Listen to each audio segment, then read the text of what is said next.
And we are live. Still got it. Hello, everybody, and welcome back to another marvelous, fabulous episode of Catt Chatt. I was going to say of the That Tomcat Show. Is that a thing? No, it's not. Oh, work. Everyone, Welcome season's canceled. We're transitioning. It's a new show now. Marketing, just marketing everywhere. I am joined by the multi-talented, the multifaceted, the absolutely stunningly gorgeous and pint-sized Lyra Vega. Thank you. Yes, that's me. And thank you for having me, Ms. Tomcat. You're very welcome. You are very welcome, my love. So, to those that don't know, Lyra and I go back a ways. Girl, a long time. At least 30 pounds between both of us. I don't know where you're getting 30 from. I've at least put on and taken off at least a good 40 or 50. They're all in my chest. Work. All in my chest. No. Lyra and I became very good friends through my ex at the time, through Scott. And ever since, we've just been like sort of in each other's orbit, not really like not like sorority sisters where we're up each other's asses. Like every so often we'd like hit each other up saying like, hey, how are you? And then Lyra started doing drag about 2 years ago. Your drag anniversary is coming up. My drag anniversary is exactly 2 years from March 31st, coming right up. Hey, which is weird to me because but it's also weird to me because it's really a 2-year official anniversary, but it's also a 1-year quarantine anniversary. So it feels weird to me. Like I've been doing drag for 2 years. By the way, half of that time now has been through your camera. So a little different, but you know, it's officially 2 years. Yes. They say the camera adds 20 pounds. I say it takes those 20 pounds off, but it ages you a couple of years. Right, in post, I live. Exactly. Just edit the videos. But yes, me and Lyra have been friends for a while, and then Lyra started doing drag, and I was like, oh, bitch, work. And I've yes. So you've been here for the ups and the downs. I literally posted a picture today, like in anticipation of my drag anniversary, and I had a friend comment on my Instagram story. If anyone out there is watching WandaVision currently, no spoilers, but it made me fucking cackle, literally. And 2 hours ago, I posted a picture of myself when I first started learning makeup, which, you know, we're here now, and I think I look pretty good, but we're always getting better. But when I first started, it wasn't the tea. And my friend commented, wow, you look like Wanda when they were sucking out her powers. And I was like, okay, work. Hilarious. Oh, I thought it was hilarious. I was like, yeah, drag me, bitch. Listen, there are days I look back on when I started doing drag and I'm like, what was I thinking? What in the name of Jesus Christ? I remember this one look I tried to do, which first of all, you know, classic, but like fatal error. Using my boy brows. Like, I was like, I don't need to block my eyebrows. I'm just going to do a drag look with my boy. Exactly. Thank you. Well, not all of us have blessedly arched brows like you do. I have a very flat, thick Latino brow, okay? Which I very much appreciate out of drag. I will not be the one shaving my brows off unless I get into, like, you know, that show. I will not be doing that, okay? Because it took too long for me to get my boy brows right. Out of drag. But anyway, there was a look when I first started doing drag, when I was trying to do the makeup thing, and it was literally just my boy brows. And I was like, oh, I'm just gonna like make it fun and gay and like put glitter in my brows because that's like, you know, drag. Come to find out, I looked back at that the other day. I was like, it literally looked like someone fucking came in my eyebrows and just like let it sit there, and it's a little shimmery because it's like, I guess, you know, glossy. Like, I don't understand. I thought I was doing something. I looked back at that. I was like, girl, I'm so glad we got here because it took a long time to even, what is going on? Anyway, we're getting better every day. And we finally, you know, we've learned things. Conjunctivitis. It's fine. Who cares? Right. But the one thing that I've really appreciated about your drag is that you are utilizing all of your skills. Not only are you a wonderful makeup artist, I'm assuming you don't make your own costumes? Or do you make your own costumes? Things of life that two things in life I want to be able. Hold on, you're going in and out, my love. That said, I have a few. Oh, there we go. Oh.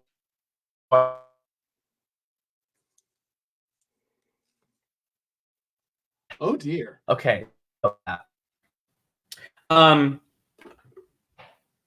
Let's see if this is working out. Ooh. Now I also could.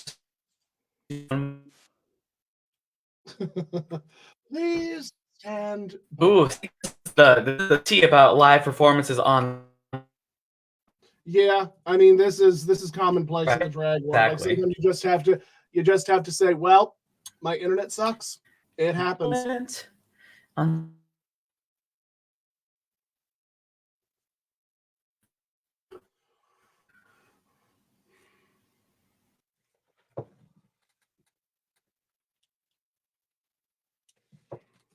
Oh, there she goes.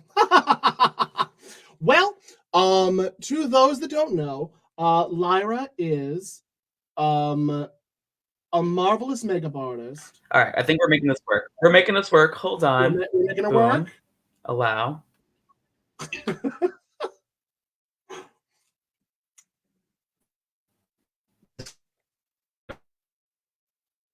And I'll make myself look gorgeous. Oh, listen.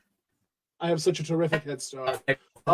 Oh no! Okay, wait. Okay. Is this working? Much, yeah. Is this good? That's good. Oh, work. Okay, so I had to do a little switcheroony. A little switcheroony. It's okay. It's fine. We're gonna here. Let's do this. I'm just gonna reset here. But yes, this is live theater, everybody. We love that. It's live. It's live. It's all live. Yes. We were talking about. Sorry, I got distracted completely because of. I was singing your praises. Oh, thank you. So I was going to say you don't make your own costumes, right? Because I do not. So yeah, that's the one thing. I was going to say that's too much talent for you to have. You got to draw the line somewhere, Lyra. Yeah, well, here's the thing. I eventually do want to be multifaceted enough to be able to, sew, dance. I think the two biggest things for me is dance and sewing. I could have sworn you were already a dancer. What's that? I could have sworn you were already a dancer. Oh, well, that's really sweet of you. I'm a very spirited mover. I love to shake it, but I am not a trained dancer whatsoever. So actually, I am literally going to book a studio space up for Thursday because it's been so long, but I actually have an actual gig coming up in real life, thank God, next week, where it's been so long that I had not been in front of people that I just need to practice in front of a mirror and be able to just negotiate my body again and figure out what's going on here. Okay. That's the plan. But yes, I'm not a dancer, but I think number one for me is sewing. I mean, you're a seamstress. You make your own stuff. That's amazing. I'm very jealous of that. I only can hope. Literally, the best thing that I could explain, the best way that I could explain sewing to you is just using a sewing machine. It's right. Just you take two pieces of fabric, you put them together, and you just keep on sewing until you end up making your own shit. Mm-hmm. Yeah. It's like any art. It just takes practice. Exactly. And like practicing, Lyra is a flautist. I sure am. Yes. You're also a guitarist? Well, there's a lot of things I haven't posted yet because now that I have the tiki-taki, I am waiting to do different things. I actually play a bunch of instruments. So coming up will be accordion, will be ukulele, we'll do some maybe clarinet. I feel I play clarinet, but I feel that's not very drag-ish. It's maybe for a Squidward fantasy. And it depends on how it depends on how you do it. You could market anything to a drag audience, and they'll eat it. That's true. That's very true. But yes, I play a bunch of instruments, but piano's my number one, and then woodwinds is number two, and then some strings. So a little guitar, a little ukulele moment for sure. Yeah. Just I am constantly in awe of the amount of talent that you exude. Thank you. So the question that I usually start asking people is, how did you get started in drag?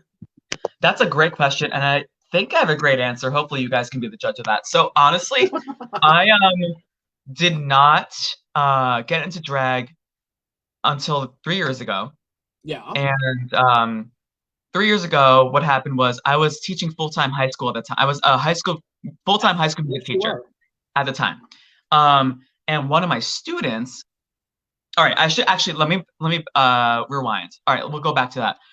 The first time I ever was exposed to drag was Drag Race season 1 on Logo, because I remember being either in the closet or newly, like, you know, out of the closet gay at 16. I forget where exactly that was, but I remember seeing specifically the episode of season 1 of Drag Race. Yes. When Chanel was lip syncing to Greatest Love of All, and that huge like headpiece the Medusa outfit. Yes. And I remember watching that because I used to sneak down to my basement of my house growing up and watch Logo late at night. So I'd watch like Queer as Folk and like right. I mean, that's the tea. Like, I think we all did that, right? So like we've all been there. I used to watch Real Sex like while everyone was sleeping. Girl, right. Exactly. Was the in thing to do. Yeah, and at that time there was so much less queer representation on TV that like you really had to go to Logo, because that was like, you know, the queer place. Like there was no queer characters in the shows, mostly. So I remember watching that and was really intrigued. But then I remember just like going to college, and I didn't have that channel anymore because, like, you know, #broke, so like I couldn't afford Logo. Didn't watch that. But I do remember going to my first drag show at Boots and Saddle. Now, the first Boots and Saddle that was on the corner where the queens performed on a 2x4 in the corner. You know what I'm talking about? As nature intended. Right. I mean, listen, that's like, I think the ultimate like recurring theme of drag is make it fucking work. And you have to make it work. You know, work the egg crate. So That's anyway, right. I remember seeing my first drag queen live in real life down in the Village when I was, I think, 19 or like, you know, in college. And since then I was like really intrigued, but I didn't ever want to do it. I just thought it was cool. Because for a long time growing up, I had this like instilled mentality, as I think a lot of us do as men and gay men, especially, this mentality of like what our parents are telling us in terms of like gender roles, and like this is what a boy does, this is what a girl does, etc. And my mom, especially being very religious, you know, subconsciously it drilled into my head that like boys do this, girls do this, and you know, I dress a certain way, I acted a certain way. My mom even like called me out for like rolling my sleeves up and walking with my hips when I was growing up, like very specific microaggressions where it was like the feminine side of me was very repressed. But I was very interested in drag when I first saw it, and like that stayed with me. Now, getting actually into doing drag, it took until I was 20, I guess that at that time I was 27 or 26, 3 years ago. And my student at my last job when I was teaching high school full time was like, Mr. Olesko, because that's, you know, teacher talk. Mr. Olesko, you have to watch Drag Race. It's amazing, like All Stars 3, etc. And I was like, yeah, okay, whatever. I literally ignored him for 3 weeks. I was like, leave me alone, booger, whatever. Like, whatever. And but he was persistent. This little boy was persistent. He was like, no, you have to watch. And like at the same time, I was a very much out and proud gay teacher. Like the girls knew I was gay. I brought a fucking fan in and taught them how to clack it. Yeah, you did. Yeah, I remember that video. I remember that video very well, in fact. Out and proud. I was like, bitch, I'm gonna be the teacher I always wanted for myself. Okay.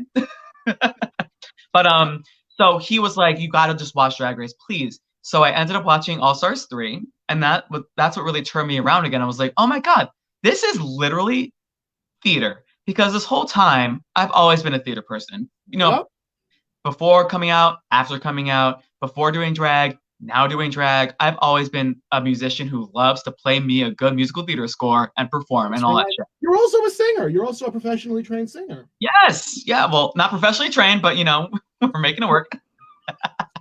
You've sang and you've sang along with Mariah Carey. You know what you're doing. Yeah, we're doing the best of what we got. Yeah. But yeah. So I watched an episode of All Stars 3, and I was like, oh, this is literally just acting and theater and performance, and that right there in the moment was like, okay, now I need to figure out how do I start doing this. And then the work begins because, as we know, there's a lot of steps. It's like the makeup, it's the materials, it is the hair, it's the heels, it's the dancing, it's the characters, it's the name even. Like there's so much stuff that goes into it. You started as a space queen, and now you're like, so you're finding your niche. That's what you do. Right. Mm-hmm. Right. Not to be confused with my knees because I'm turning 30. Girl. Let me tell you something. Every time I get out of bed, it is a symphony of clicks, clacks, and crackles. I'm like, who am I? What is happening right now? This isn't fair. Right. Yeah. So I commiserate. I understand. Right. Emphasis on misery. Misery. And we have our own club. Right, exactly. Now, mind you, I really think I think there's potential here. Like I'm actually, funny story, I've committed myself to doing nightly stretches because I don't know if you guys know this, but I was quarantined for 10 days because I contracted COVID, the sequel, because I got it a year ago and I got it again. But if one thing that was good happened out of that quarantine was the fact that I could center myself again and have time to think about, okay, well, I'm not going anywhere. What can I do right now to give myself like a new focus? And I was like, I've always wanted to be a better dancer and like, you know, a better mover. So I'm going to try to get my flexibility back. And so I've been doing nightly stretches for splits because, listen, I don't really think splits and death drops are all that for lip syncs. But girl, if I can do it, I will do that. They do get the crowd jumping. I'm not going to disagree with that. But my problem is if I do a death drop, I will in fact drop dead. It's not my fault. I'm too damn tall. I mean, she's in character then, right? You commit. That's it. I walk around. I saunter everywhere. I don't. Right. I am one of those people that's just like, I'm gonna hurt myself. I will tear something. Yes, yeah. A body in motion tends to stay. I also feel like you're. I mean, I'm 5'7". I don't know how tall you are. I forget because it's been a long time in real life. But I definitely feel like you're a lot taller than me, and I feel like I can't imagine negotiating the gravitational pull up there. Every time I try to lower myself onto the ground, I'm like, is this going to be the day I won't be able to get my ass back up? Well, it's finally here. It's going to be the day that I don't get my ass up when I'm on the floor. Right. No, I am 6'4", but you have to, of course, add heels. So that's. Oh, you're 6'4" without heels? Uh-huh. I can't reach 6'4" in heels. I would have to wear literally, not even kidding, I would literally have to wear. Platforms. I think the tallest I've ever been in drag is probably 6'2", if I had to guess. Because I'm 5'7" without still like Mark, Lyra, that's still a very. I'm sorry if I'm using your boy name. It's okay. But that's how we know you. Right, I know, I get it. It's not fair because your boy and girl name are the same. Damn it. Listen, I made a rule with myself that when I started doing drag, my name was not going to be traditionally. People were like, "Oh, you should do like Tammy Whiskers, like keep the cat theme," and I'm like, "Tammy Whiskers? That sounds Wait, like what? That's a weird stretch, but okay." Yeah. When friends of mine were just like, "Oh, we have this great drag name for you," I'm like, "Oh, what is it?" Mm-hmm. And I think like one was like Tammy Whiskers, and I'm like, I don't know about that. I'm glad that you stuck with what you thought. Yeah. No, absolutely not. But anyway, what I was saying earlier was I can't imagine. I mean, again, I'm 5'7" out of drag, right? So like to even reach 6 feet, I need a reasonably tall height. Like I was just having a conversation with someone I'm probably going to sleep with, and they were just like, I'm 5'7", and I'm like, you're saying that as if you're short. You're not short. 5'7" is not short. I mean, it could be worse. You're right, but I think there's something to be said about There's something to be said though about queens that really tower over. I'm very jealous of that. Like I need to wear like, I mean, the heels aren't the problem. Like I can do like a 4 or 5, whatever. But it's also the hair. But we need like I mean, tonight's hair is a little tall, but we need like a freaking double stacked moment. You need like a 1980s Lion King size. Yes, right. Right. The kind of hair that's like I walk over to you and like I'm casting shade on the way. Not even there yet, but you feel like the temperature's dropping. You know what I mean? That kind of thing.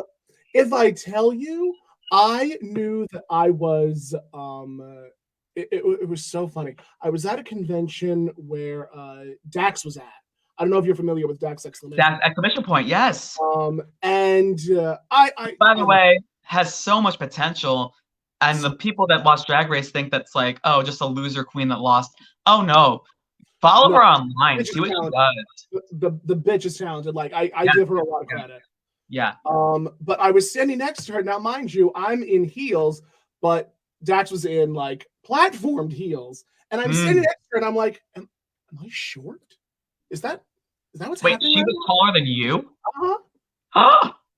Yeah, it was wild. It was one of those moments where I was just like, I'm not looking up to you, but I feel like I am looking up to you.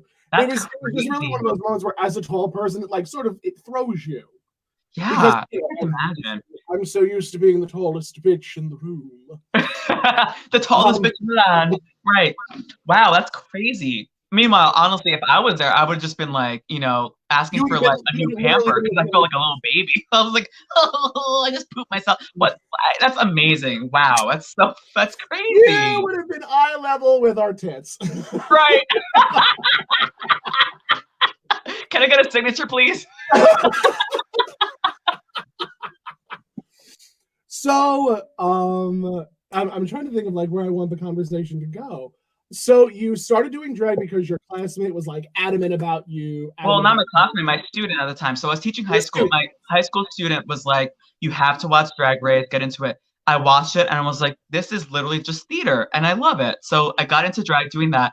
Now, I made a conscious decision because we all know that lots of queens out here, I mean, I'm not going to be shady, but lots of queens out here have, a phase where it's like, you're not really given the look because we're all learning. It takes time to look pretty. And so I took almost a year, honestly. I was like 9 or 10 months to just learn how to do makeup. I hit up all my friends. I have a few friends that do drag in the city already professionally. So I was like, make me over, give me step-by-steps, like, let me know how to do this.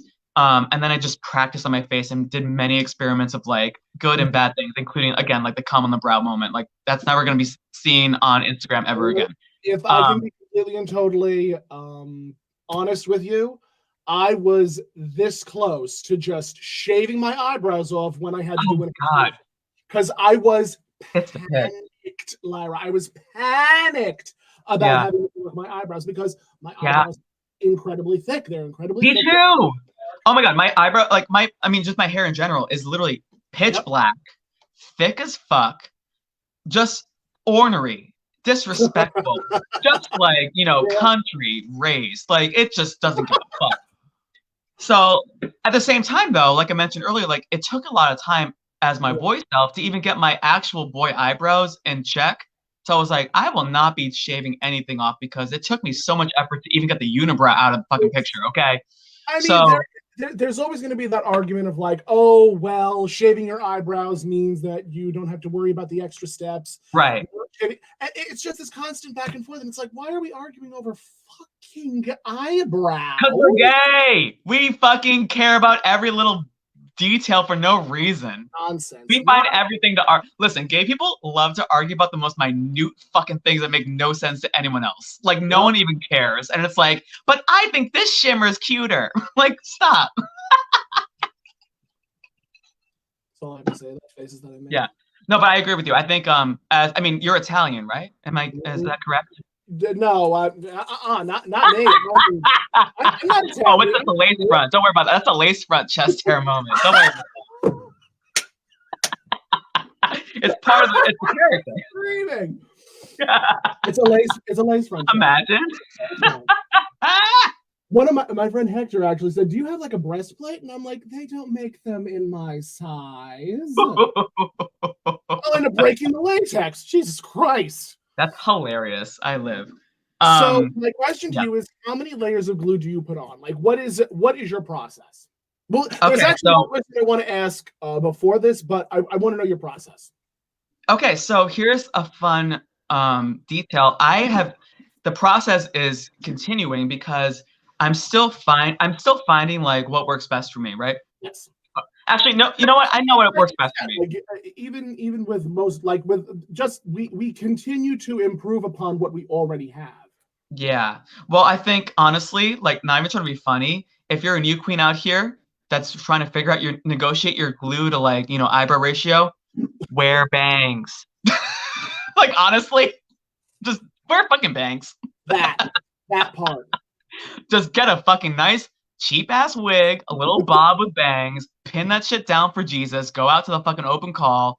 Don't even worry about it. But honestly, for me, I know for a fact I'm a Prozade girl, and I found this out during quarantine last year. Yeah. Because I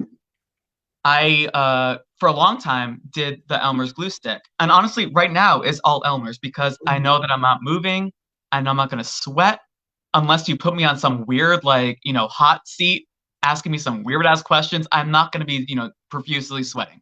So I was like, let me just do Elmer's glue today. Which is great. But if I'm going out to actually perform, which again, shout out next week, I'll be actually performing. Thank God. Plug it. Where are you performing? So I a few things. Albatross and Astoria. I'll be doing a show there at 7:00 next Thursday night, March 18th. What's that? Who's hosting at the Albatross? So here's a funny story. Me, because they're starting a piano bar night, and I am right. First week ever, I'm going to be your resident piano bar hostess in drag, playing and singing for your amusement, pleasure, and torture. So whatever you need, I will give it to you. That's amazing, Lyra. I'm proud of you. Yes. That's also, fun fact, my boy birthday that night, so I'll be getting trashed. So if you want to hear a drunken version of like, a whole new world or whatever, just hit me up, please. Please stop. I only ask that you be careful. That's all I ask, that you be careful. Oh, of course. I'm going to be definitely taking a lift home. Good. Don't worry about it. But I'm only worried about peeing myself, and that's not a joke. That's serious. But anyway, yeah, so there's that. And then I will also be at Townhouse, if you guys know Townhouse, this Sunday, but Mark will be there. Lyra will not, but it's my first official piano bar gig since I've been quarantined. Lyra's friend Mark's gonna be there. Yes, my like uncannily like related, twin brother will be there. Great. We have the same hair and everything. It's just like he's just a little shorter and like not as tan for some reason. But yes. So we'll be there, but yeah, I'm excited about that. And then I'm also working on some other fun things down in the village, which I can't say yet, but I'm very excited. Hopefully things will happen. Which can't spoil, otherwise the gay mafia is going to come and kill you. Right. The LGBT. You don't want that alphabet mafia coming for you, my love. I was going to say, as they say on TikTok, the alphabet mafia. Nope. I do not need that alphabet mafia on my gay ass. Nope, not today. So. We were going over your makeup, but even the glue stuff. I didn't finish about the glue. So, pro tip to anyone out here that like us has very thick natural brows and refuses to shave them off. Prozade is your friend, Miss Pro, last name Zade. Just get the Prozade because it is waterproof. It is long lasting. It takes like 2 layers tops to do what. I mean, right now I have 6 layers of Elmer's glue on my face. Can you imagine? Like, it's 6 layers. Now, by the way, it's not going anywhere. That's how much I need for Elmer's to make it happen. But Prozade, just 2, and it dries so much faster. It dries clear. It's great. It's medical grade, etc. So just look into that. And there's 2 types. There's the liquid and there's the cream. I would suggest the cream. It's thicker and it's also much easier to apply. I foolishly got myself the cream and regretted it the first time. I almost had to shave my eyebrows off because I was like, this is not working. It's not going to work for me. Right. It's like, well, I guess they're going to Jesus. Right. No. I did that too. I've done that before. To Lucifer. Not Lucifer. You're right. They went right to Hades, friend. You're so right. How can I forget? Yes. By the way, it's the place to be. I'm honestly, like, it's supposed to be the best place to party. So work. So I've been told. The best people are down there. So many people. Right. So, who are some of your drag inspirations? Did you pull from any other drag queens when it came to creating Lyra Vega? Yeah, so I didn't pull from too many drag queens, honestly, but I think when I think about like the drag queens that have inspired me, and like again, it's let me rephrase that. Hold on. Who inspired Lyra Vega? Right. I would say one. All right, this is a very niche, specific thing, but growing up as a mixed Latina, I should say, something that us Latin people like to do, and maybe you can also agree too, is especially with the older generation, is a good glamour shot. When I would go to my cousin's house, mis tías y mis abuelas, everyone, like all my like female like matriarchy, older women in my family have the fierce. I'm like, why don't we do this anymore? By the way, have the fiercest like posed, just like pristine beauty shots hanging on the wall, like a whole hallway of these shots, right? Yep. And so I remember growing up, one of the first like female inspirations I ever had, where I was like, that is just sickening beauty, was my older aunts and my older like distant cousins that would be like hung up on the wall. Yes. And oh shit, sorry, I just got a text for my job. All right. One of my only like literally right. First inspirations would be to do would be seeing my relatives and my family like in that way, which is kind of weird because like I'm the only gay person of my age that I still know of in my family, but at the same time I was like internally processing like, oh shit, this is giving me a feeling like I love seeing these glamour shots. So I would say like my my cousin Gloria, my aunt Tanya, so like in that personal way, that was that. But then in terms of drag queens, I am really inspired by Bob the drag queen. That's probably my favorite drag queen. We love Bob. Yeah, in a whole different way, because no shade, not for the beauty, which by the way, Bob looks sickening nowadays, but on her season, not so much, in my opinion.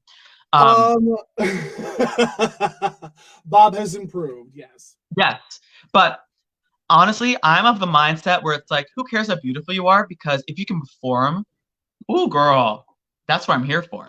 And Bob's humor, Bob's writing, Bob's ability to like on the spot just be fun and like entertaining. Bob's improvisational skills are immaculate. Immaculate they are. Yes. Yeah. So that inspired me. That's definitely like my top queen that I'm inspired by.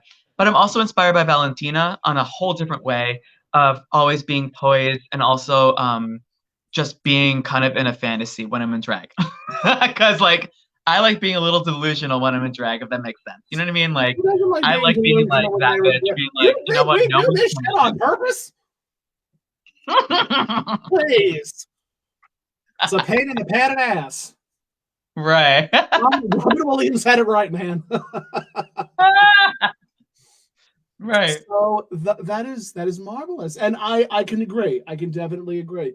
A lot of the women in my family definitely, especially during the 80s and 90s, like had the gorgeous makeup, right? Constantly had the eyes, the eyebrows, the lips. Yes. Just everything was very polished and very, very well put together. And of course, growing up, it was just like, oh, I want to look like that when I grow up. Exactly. I agree. Right. And then we did. Right. And then we just did. Yeah. Eventually. Trust me, the first time that I like had my face professionally done, I looked in the mirror and I was just like, oh God, I'm a mother. Yeah, we've all been through the struggle. We've all had that. There is not a drag queen alive that hasn't had that moment where it's just like, I look like XYZ relative. Yes, yeah. It's a little complicated for me because I'm adopted, but I've definitely been there before. Yes. I didn't know you were adopted. That's new. I am adopted. Yes, I'm biologically. I was born in South America in Paraguay, and luckily we've made it to New York City, which is such an upgrade. Just saying. Girl, just a skosh. Right, we skipped, third to first world country I live. Is America a first world country? I mean, when I got here, I thought it was. Nowadays, I'm like, girl, let me go.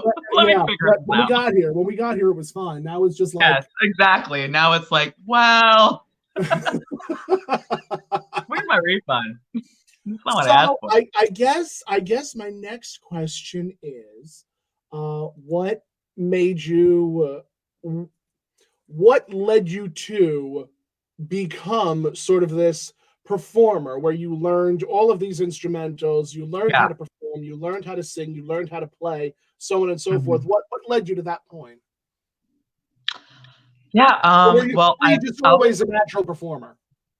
I've always been a pianist, like since no matter anything else I do, that's been my main thing. Like in drag, out of drag, anything like always has come back to music. And you know what? On a very personal level, like I've always felt like, especially as a gay man, day to day, I've always had a kind of harder time accessing my emotions and communicating my truth, because for a long time in my life I was hiding who I really was, and I think we all can relate to that. Definitely. But for me, finding music, I think in a very organic way, was the access to communicating myself and my feelings and expressing who I was, and also finding a way to just like let things out. Even before I came out, I remember just feeling so many pent up things, and music would always be the thing that like got me, like found my, like it let me process. So I've always been into music because that was like my main mode of communication before I could even verbalize, oh, I'm gay, or like, oh, this is how I'm feeling, or like this is like who I am. So that's like the really like deep, like like really like deep answer to that. Honestly, it was the same for me. I think it's one of my parents' biggest regrets that they got me interested in Disney when I was younger. Because when I was younger, I would see Ursula on the big screen. I would see Cruella, I would see Maleficent, I would see the Evil Queen, I would see Lady Tremaine, and I'm like, these women are large in charge, and they are there, they are present, they are these incredibly theatrical, over the top beings, and that's what I want to do. So and look at you now. That was what happened. I said, and look at you now. I've seen the Ursula cosplay, girl. I dressed up as all of them. But it's true, we as queer identifying individuals, we sort of have these things that we cling to in our youth that are that over the years can be looked at as objects that can be perceived as queer. And you see things queer coded, like the biggest example that I can think of is the show Bewitched, where oh my god, I can't remember the actress's name. Oh my god, I'm gonna have my gay card revoked. Oh my god, the actress who played Samantha, she had stated adamantly that being a witch was their way of saying it's okay to be a queer individual. And I remember watching that, and I was just like, oh, it makes sense now. You have the drag queen mother-in-law. You have Paul Lynde. Paul Lynde is an uncle.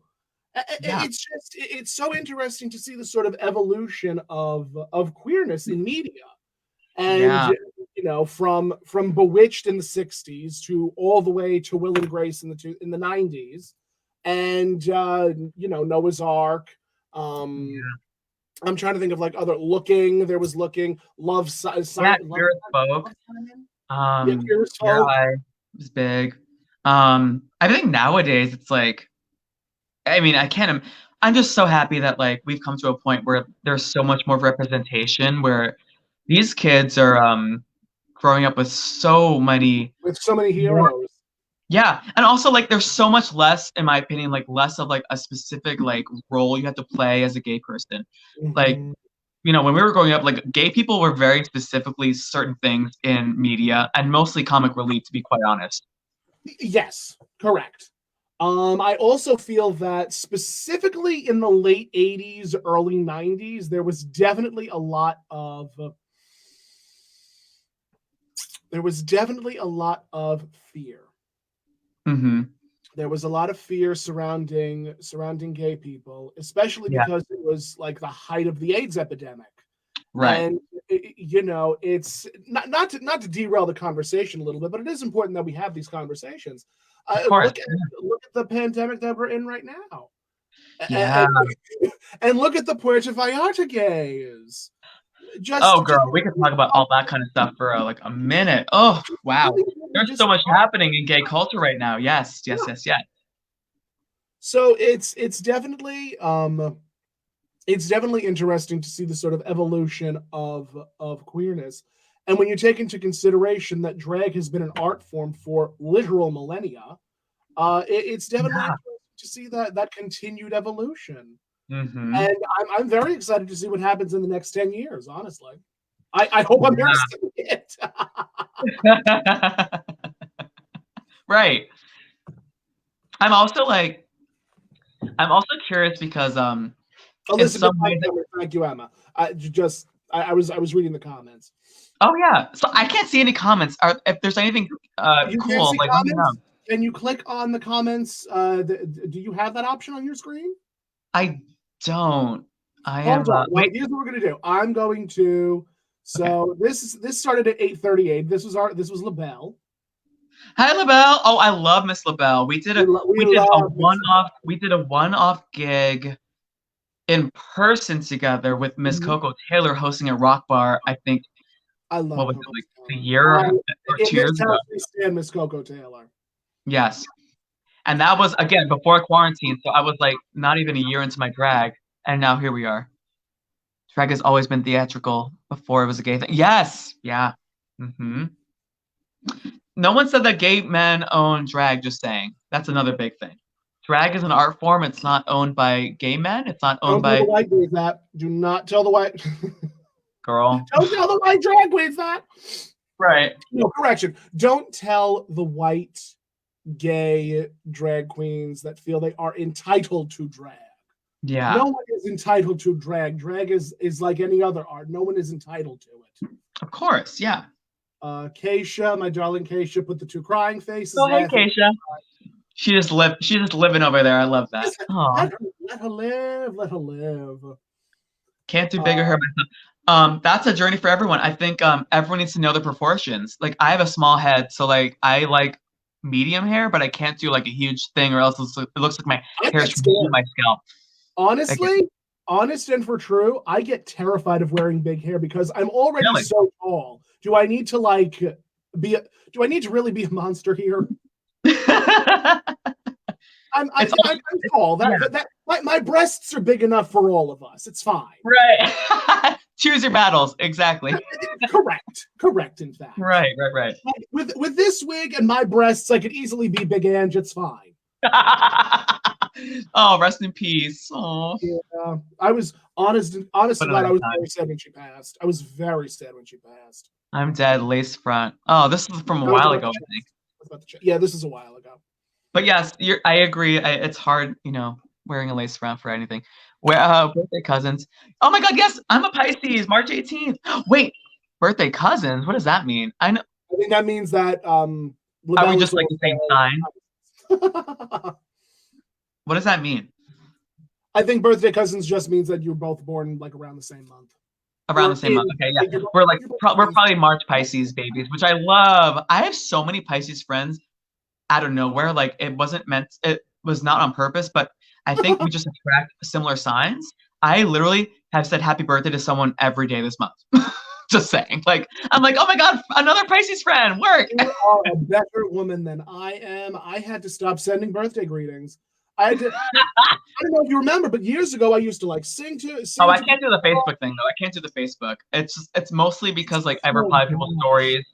It's really because it's honestly all Instagram stories where I'm like, it's your birthday? Oh my god, I forgot. But like, you're also a Pisces, bitch. Work. I am too. Happy birthday, bitch. I live. Another theater queen. Yes. Yeah, I love a theater queen. Which, by the way, drag is theater, in my opinion. So, like, yes. work. Drag is 100% theater.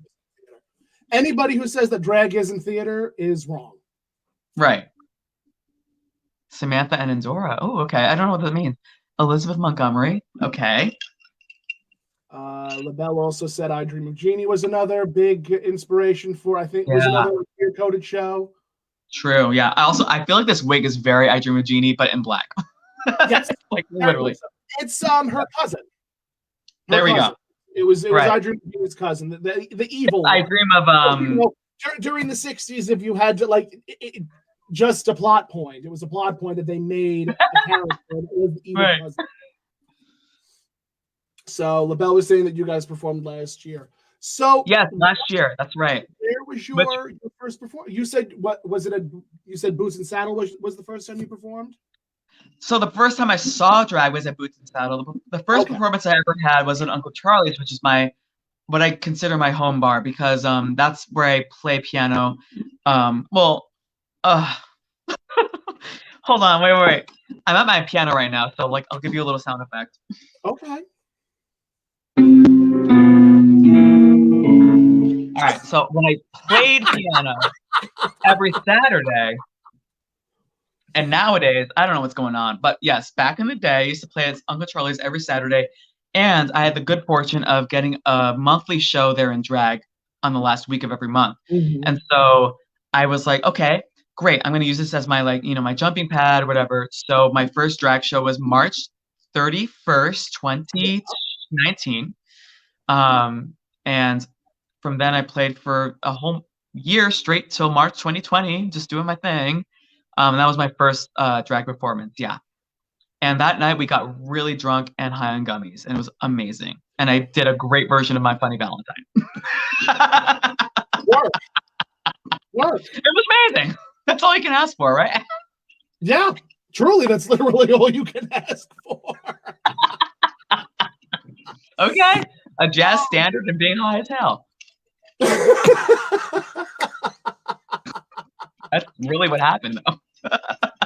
I'm sure it was. Oh man, I remember the first time I had gummies. Yeah. Honestly, like that's the ticket, though. I mean, I love a good smoke, but I've not smoked in a while because I really just want to transition to eating stuff, so my voice can get fucked up, you know. That's honestly one of the reasons why I'm terrified. It's also one of the reasons why I don't smoke as often as. Yeah.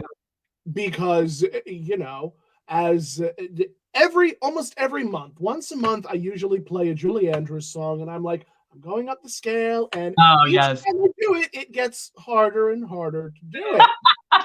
Right. Like, oh, what was the catalyst this month? Oh, we were so yeah. What we're not gonna do is we're gonna stop doing that. Yeah. That's what we're gonna do.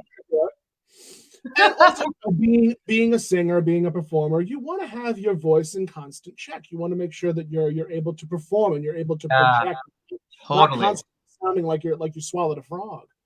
Here's the thing: is like, honestly, I'll be completely transparent.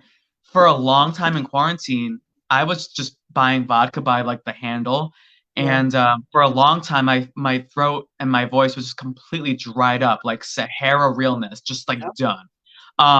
Because like, I don't know about you, but like for a long time during quarantine, I didn't know how long it was gonna last for. I was just like, okay, fuck it. I'm just getting fucked up all the time. At the same time though, I was like, I'm gonna devote myself to doing all these live streams. So I would like go on my live, like tipsy as hell, just like trying to sing songs and sounding like, like just like dried up. So I'm happy to say that, like, I mean, not right now, but we have been better overall. And less sober, more sober and less drunk and all of that stuff. It's gonna be great. But yeah, Listen, we as humans are creatures of habit. And when we find a habit that we like and that makes us feel good, we keep on doing it. It doesn't matter how dangerous it is for our health. We'll just keep on doing it until. Before the pandemic, I was having a lot of indiscriminate sex. And that's my love language. My love language is physical touch and physical affection. Right. And, it was definitely a very bad coping mechanism for me. It was definitely something that I used in a negative way. So with the help of therapy and my own mentality, I said, we're going to stop. And we're going to find other alternatives. And then I turned to food. You turned to what? Turned to food. Oh. Which, another bad thing. And the problem was before, because obviously you up in a different way. Right. I was living in New York. The snowstorms happened. I would go for a walk every day. I would go for a walk, constantly like keeping myself active, keeping myself out and about. And when the snowstorms happened, I was just I was sedentary. It was bad. It was really, really, really bad. That was not that long ago. That was like 2 weeks ago. No. And then I. Oh boy. The week after, it was the week after. The week after I learned that my grandmother had passed. I'm sorry. Yeah, I remember that. It's fine. I'm completely and totally okay with it. She's been with me this entire time. Literally. Yes, great. Every time I look in the mirror, I'm just like, oh, there she is. We're good. We're okay. Great. And I was out and I ended up wrenching my back. And you're at that age when you can say, I pulled my back. Oof. And I ended up canceling both shows last week and the week before, just because I was in a lot of emotional pain and then I was in a lot of physical pain. I mean, just like pain city. So I'm sorry. It's unfortunately one of those things where it's like, we're at the mercy of what's going on in the real world. And I feel like, because we're in quarantine, so many of us are like addicted to our phones. We're addicted to social media. And, it's just one of those things where you have to say, what is enough? Right. Yeah, totally. It's hard finding balance, especially if you're like by yourself. Yeah. I'm the type of person where I feed off of people's energy. So like, it's really hard not having motivation to do things externally. We feed off of other people's energies. Right. Also, it's a very water signy thing where it's like I'm very like flexible to like people's energy or like aura, and without people around, I'm just like left to my own vices and devices. And by devices, I mean like my tablet, phone, and my TV and my Xbox. So it's like, girl, like not the sexual, no, not the dildos, dear. No. Oh, well, that too. I mean, that's for another show, though. We could talk. I don't want to talk about those devices, those battery-powered devices. How dare you? Oh my goodness gracious! But I mean, that's what happens when you're stuck at home, unable to do anything.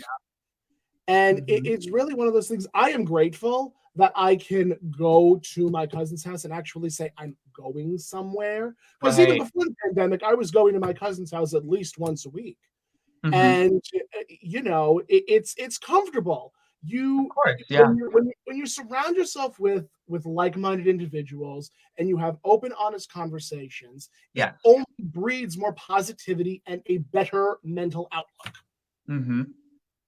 Totally. So you originally lived in Washington Heights. I still do. You do still in Washington. I have progressed in life. I'm kidding. I was going to say, you don't still live in the same apartment that I remember you living in. No, I've moved 20 blocks down. Eventually, I'll be in Chelsea. Don't you worry. It's okay. I'm not envious. No, it's fine. Honestly, I love Uptown. I love being up here, to be quite honest. I'm not going anywhere. I hope you don't. I really hope you don't. Your star needs to burn a lot brighter than it does now, my dear. The only thing that I have a goal for myself to be doing by next year is just owning my own apartment. I have one roommate now. I've graduated from. Listen, I've had 2 roommates. I've had 3 roommates. I've had 4. Now we're back to 1, and like now we're gonna, subtract and go to 0 because I want my fucking studio by 30. Okay. Yeah, I get that. Which honestly could have happened this year until my entire means of living, not entire, but like a lot of money I could have made this past year just didn't exist anymore. So there's that. But anyway, who cares? We're going to be positive and talk about that, in the past, because going forward, I'm ready to move by December. Let's move on. Let's move on. Exactly. Yes. So that actually brings up what do you want to see manifested in the drag scene within the next 2 years? Wow, that's a cool question. Well, I think number 1, and this is a big number 1 for me, based on the movements of this past year and what I've seen just in general in terms of like who really runs New York City drag. I would love to see diversity. I would love to see people booking people of color for shows, especially in places like Hell's Kitchen and Chelsea, where like you get tourism and like high profile performances and all that shit. And I'm hoping that if anything, this past year has shown people that like we could do better. Okay. So I'm really hoping for just people to have a more diverse lineup. And that's number 1 for me, I guess. Number 2, I would say, besides diversity, I think also is just LaBelle says, all depends on who you're as a person. I've done well in this quarantine. I'm a recluse. Girl, listen, live your best life. I'm very much like I hate the word ambivert because it's like made up, but it's true. Like I'm very much like I need both sides, but I've kind of overloaded on the solitary side, so I need to balance it out now by going out and about to like make up for lost time. Not being able to go to a convention for me personally has been detrimental to my overall well-being. So I completely and totally commiserate with you. I understand. Yeah. Right. Yeah. But I think the second thing for me is also just besides diversity, I think there's also a sense of and not entitlement, but more so possessiveness with like drag gigs in New York City. And one of my biggest goals just as a drag artist is to be just on people's mouths, like get my name to a point where it's like recognizable and like it's people know what I do. Because I think like if I lean into my musicality, like that's something that's very unique to me, and I think that people will also know. Steps of Jasmine Rice LaBeija. I love her. The bitch uses her opera voice, and she is immaculate. Oh yeah, I was eating dinner in Hell's Kitchen a few months ago, and I heard her from across the way singing the national anthem. Was like, I already know who the fuck that is.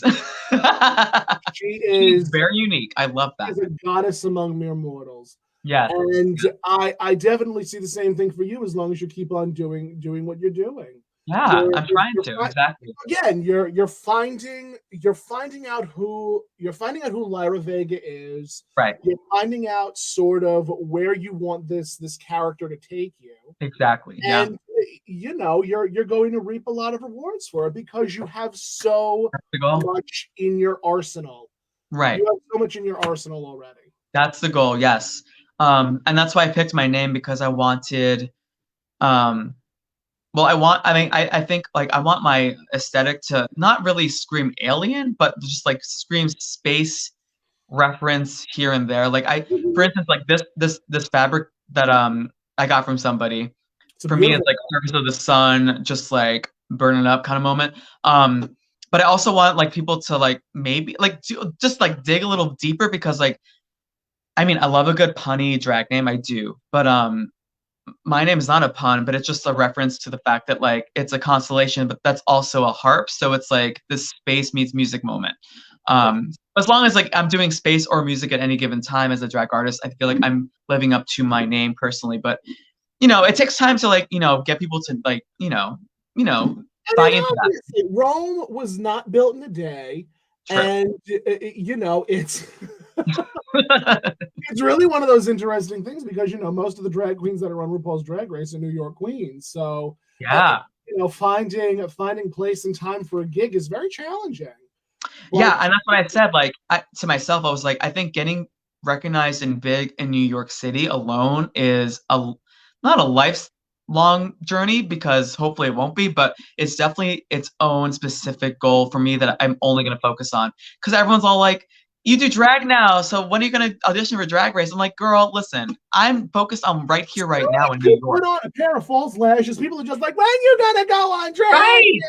Yeah, like seriously, like, because people don't know like how long it takes even the girls on Drag Race to get to where they are, to even like get to the level on which they will catapult into Drag Race. It's really rare that someone's not established at all with like out of nowhere just like gets on the show.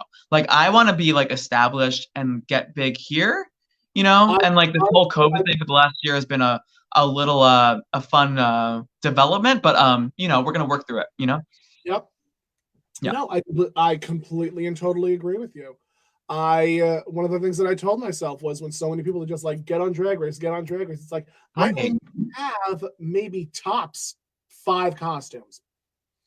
And now that I'm establishing myself more and like creating my own looks, doing my own thing, like I'm grateful that I have been able to purchase like vintage outfits, but even so, like 2 or 3 Judith Ann dresses ain't gonna get me on Drag Race no time soon. Yeah, and you can make stuff too, which is amazing. Yes, that's definitely something that I have going for me. Yeah, but don't expect me to like do any of those like cartwheels or flip flop. No. Yeah, me neither, girl. See, there's so many things that go into it. Exactly. There's so many layers. Like an onion. I'm crying. Well, Lyra, my dear, we are at the hour mark. All right. Well, absolutely adored having you. Oh, I've had a blast. I wish we could keep going. It's so fun, but maybe there'll be another time, or we can just catch up. You know, I have every intention of like going back into a pool of people that I've had conversations with and saying, like, I want to have them on my show again. I would love that. Well, it's all good because I'm about to segue into filming TikToks and also actually tucking because I'll be seen below my waist for the next moment. See, you do that. I'm not right. Tucking. You can go fuck yourself. I'll go tuck myself. That's right. Yes. Actually, since I'm curious, inquiring minds. All right, we have just a couple more minutes. Why not? Sure. How do you talk? You know what? That's another quarantine development. I used to just use tape, but thanks to TikTok, which I've just joined as of this month, I learned a great way to make a DIY tucking panty out of compression socks and the waistband of tights, which almost does just as good a job. I have used that method. Yeah, which is so much better to me. Just because when you have to pee, first of all, replacing tape after you pee, like it's a done deal. Like you fucked it up. Unless you have duct tape in your back pocket to like do it from scratch again, it's done. But this is at least like a mechanism that you can just put back on. So I live for that. Yeah, so that's the way for me. I use a gaff. I use a gaff whenever. Yes, a good tucking panty or a gaff moment. We love that. Yes. But, girl, I'm Italian. There's no way in hell. No. Listen, we can talk about the problems I've had too. It's a meaty tuck. It's a meaty tuck, but I love a good bolognese. I love you so much. Where can people find you? You can find me on Instagram at its and just my name, Lyra Vega, LYRAVEGA, one word, which I can spell out right now because sometimes we need that. So ITSLYRAVEGA. It's Lyra Vega on Instagram. And like I've been talking about on TikTok, you can find me at The Drag Pianist, one word. And that's easy to spell. The Drag Pianist. I love that. You have no idea how much I love that. Yeah, I had to claim that shit because no one had it yet. I was like, you know what? I'm going to be The Drag Pianist. Just you wait. Hey, Hey, you know something? If work, just work. That's what I have to say on the subject. That is where people can find you. It's Lyra Vega and TikTok pianist. I adore you so much. Thank you. I've had such a great time, and I love you. And we've circled back after over a decade. This is like, you know, in gay years, that's a whole lifetime. Like I'm gagging, just gagging. I love it. Oh, yay! I want to have you back on my show at some point. I am so proud of you. I am so proud of the journey that you're on. And yeah, I am so proud of you, and I just hope nothing but the best for you. Thank you, and you too. I can't wait to maybe one day we'll be in real life together, not split screening on a digital call. We'll see. We'll see. Maybe right? I'll hit up Albatross and say, "Hey, I can drive from the Long Islands if you want me to." Work. But well, it's going to be a monthly show, just so you know. So every third Thursday, I'll be there playing my heart out. So if you're ever around third Thursdays after you're vaccinated, especially everyone out there, you know. So I do need to let me know. Get on that. Work. Cool. All right. Well, have a great night. Thanks for having me. Well, I will see you soon, guys. And as always, I will see you next week on another episode of Catt Chat. Ciao, meow for now, guys. Bye. Bye.